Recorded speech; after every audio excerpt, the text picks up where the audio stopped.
किम पुरुषों द्वारा हरि चरित्र का गान। श्री नारद जी कहते हैं, राजन, तदनंतर प्रद्युम्न दिव्य वृक्षों और दिव्य लताओं से व्याप्त तथा सहस्त्रदल कमलों से अलंकृत सरोवरों द्वारा सुशोभित दूसरे दूसरे देशों की ओर गए। प्रचंड पराक्रमी प्रद्युम्न 100 अक्षौणी सेना के साथ यक्षों द्वारा बताए गए मार्ग से किमपुरुष वर्ष में गए। वहां हेमकूट गिरी की तराई में रंगवल्लीपुर है। वहां के निवासी किमपुरुष शम्रारी प्रद्युम्न के सुनते हुए कह रहे थे।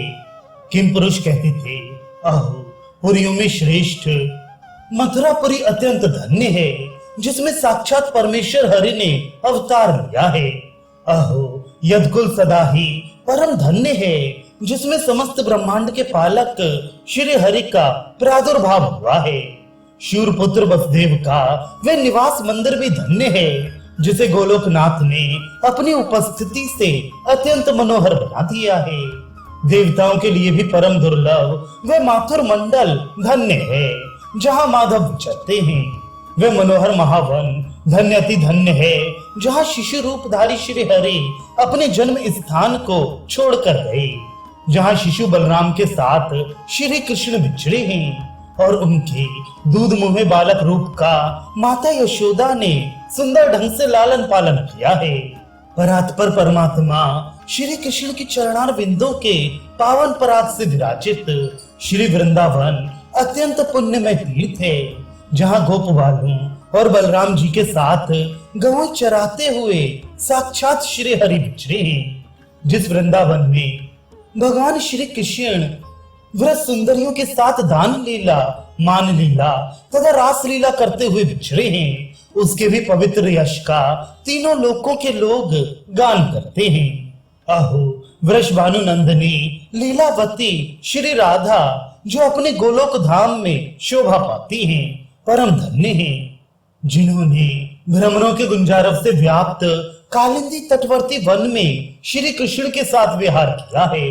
अहो, कालिंद नंदिनी यमुना भी धन्य है, जो भगवान श्री कृष्ण के बाएं कंधे से प्रकट हुई है। उनके तट पर भ्रमरों की ध्वनि से व्याप्त जो वंशी वट है, उसके तथा उसके निकटवर्ती यमुना जल के स्पर्श से मनुष्य कृतार्थ हो जाता है, जिसका प्रादुर्भाव भगवान श्री कृष्ण के वक्ष स्थल से हुआ है तथा जिसके दर्शन से पुनर्जन्म नहीं होता। वह उत्कृष्ट गिरिंद्र राजराज गोवर्धन ब्रज मंडल में विराजमान है। अहो, वैकुंठ लीला के अधिकारिणी कुश स्थली नाम वाली मनोहर पुरी धन्य अति धन्य है, जो आकाश में विद्युत मंडल से मेघमाला की भांति भूतल पर यादव मंडली से विराजमान है। उस कुश स्थली में ही साक्षात परम पुरुष परमेश्वर चतुर्व्यूह रूप धारण करके अत्यंत शोभा पा रहे हैं, जिन्होंने राजा उग्रसेन को राजा दुराज की पदवी दी थी। उन श्री कृष्ण हरि को बारंबार नमस्कार है। उन बुद्धिमान राजा उग्रसेन से प्रेरित हो महान वीर मकरध्वज प्रद्युम्न संपूर्ण जगत पर विजय पाने के लिए निकले हैं, जिनका दुर्लभ दर्शन पाकर आज हम लोग सब ओर से कृतार्थ हो जाएंगे। श्री नारद जी कहते हैं, राजन, इस प्रकार उज्जवल यशोवर्धक चरित्रों द्वारा श्री हरि ने निर्मल त्रिलोक को उसी प्रकार और भी निर्मल बना दिया, जैसे पूर्ण चंद्रमा की किरणों से मिलकर ऊंची उठती हुई चमकीली तरंगों द्वारा स्वर्गीय गजराज ऐरावत क्षीर सिंधु के दुग्ध को और भी उज्जवल बना देता है। नरेश्वर, इस प्रकार शम्रारी प्रद्युम्न ने अपने निर्मल यश का गान सुनकर अत्यंत हर्ष से रोमांचित शरीर होकर उनके पुरुषों को केयूर, हार, नवरत्न, मनोहर किरीट, मणिमय कुंडल और कंगन आदि बहुत धन दिया। रंगवल्लीपुर के स्वामी चंद्रवंशी राजा सुबाहु ने नमस्कार करके महात्मा प्रद्युम्न को भेंट अर्पित की।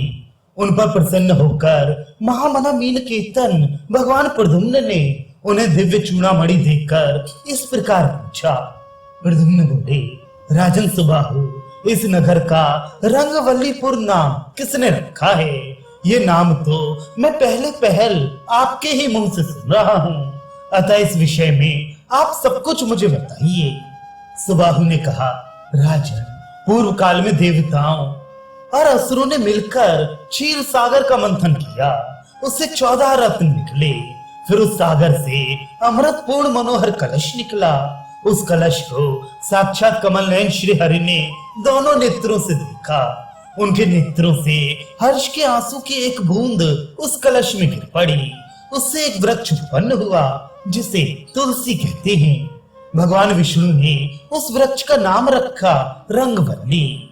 उन्होंने किमपुरुष वर्ष के हेमकूट पर्वत की उपत्यका में भूमि पर उस रंगवल्ली की स्थापना की। अतः वह रंगवल्ली नामक वृक्ष सदा यही विराजता है। उसी वृक्ष के नाम पर यह नगर रंगवल्लीपुर नाम से प्रसिद्ध हुआ। यहाँ प्रतिदिन राम पूजक महात्मा हनुमान जी संगीत कुशल आर्चशेण के साथ दर्शन के लिए आया करते हैं। श्री नारद जी कहते हैं, राजन, ये सुनकर प्रद्युम्न जी ने मनोहारिणी रंगवल्ली जी का दर्शन किया और उसकी परिक्रमा करके वे अन्य देशों को गए।